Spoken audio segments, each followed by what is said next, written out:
কেউ জানে না মন যে আমার।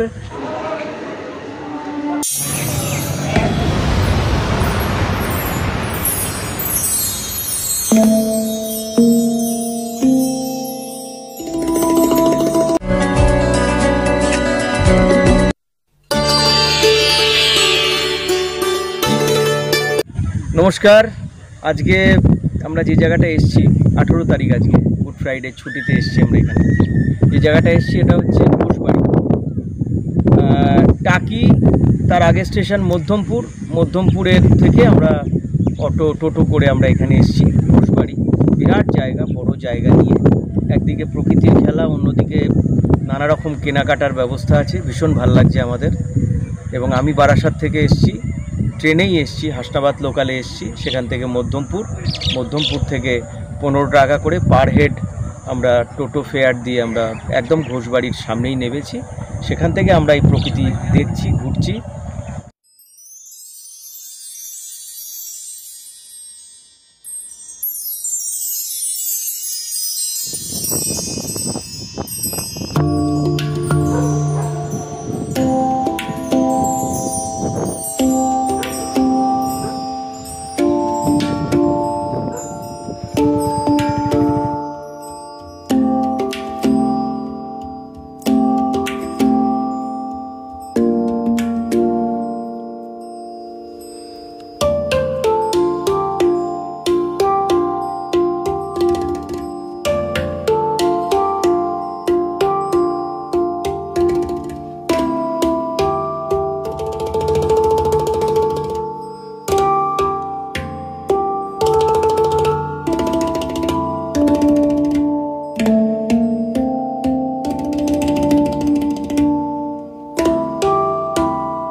কেউ জানে না মন যে আমার কোথায় যেতে চায়, হরিণ চোখে চমক দিয়ে ডাকে কে আমায়, কেউ জানে না।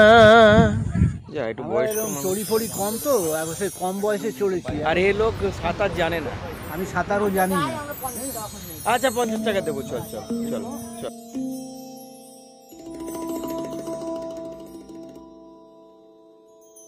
আজ 18 তারিখ, গুড ফ্রাইডে ছুটি। সুন্দর পরিবেশ, বেশ ভাল লাগছে। এই জল আমাদের একটা প্রাণের মতো। জল আমরা যেমন খাই, সেই জলটা আবার আমাদের ভালো লাগে নানা কারণে। দেখতে ভালো লাগে, স্নান করতে ভালো লাগে। আর পাশে যদি এরকম নৌকা থাকে, ছোট বোট, তাহলে তো কথাই নেই। ঘোষবাড়ি যে জায়গা, লালটু ঘোষ, সে লালটু ঘোষ এখানকার বিখ্যাত একজন মানুষ। তার নানাবিধ ব্যবসা আছে, কিন্তু কি ব্যবসা করেন সেটা কেউই জানে না, কেউই বললেন না। তবে একটা প্রচুর টাকার তার রোজগার আছে, না হলে এইরকম পরিবেশে সব পেয়েছি আসর করাটা তো সহজ নয়। কথা বাদ দিয়ে একটা ভিউ নিয়ে নাও যেতে যেতে, জলের আর সঙ্গে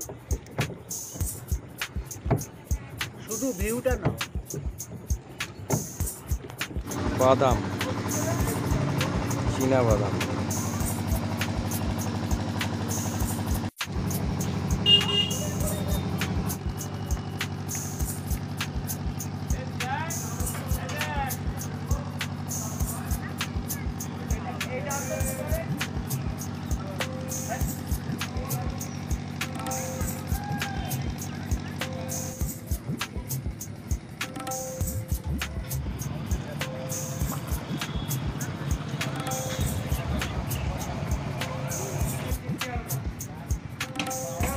তো বলা যায়।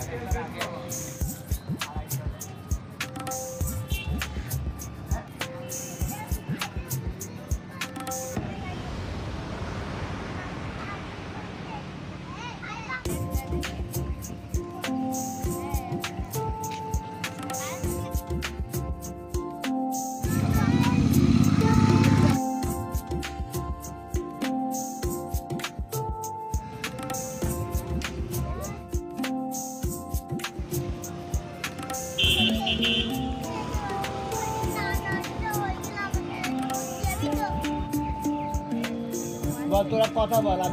ভীষণ ভালো লাগছে। এখন বিকেল হয়ে গেছে, প্রায় ঘড়ির কাঁটায় প্রায় 4:10 ভীষণ ভালো লাগছে।